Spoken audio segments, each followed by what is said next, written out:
How to activate the Islamic calendar on your iPhone.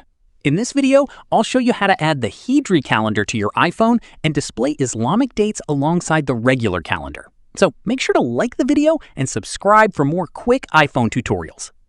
First, open the Settings app on your iPhone. Next, scroll down and tap Apps. Then select Calendar. Now tap Alternate Calendars and select Islamic. Your iPhone will now display the Islamic or Hijri calendar as an alternate calendar. To check the Hijri date, open the Calendar app and select any date. You should now see the Islamic date displayed along with the regular Gregorian date. If you want to change the calendar type, go back to Settings, tap Apps, select Calendar, then Alternate Calendars.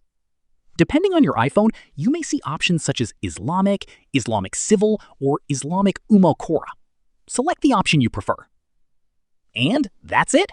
This is how you can activate the Islamic calendar on any iPhone. If this video helped you out, make sure to like the video and subscribe for more quick iPhone tutorials. Thanks for watching, and I'll see you in the next one.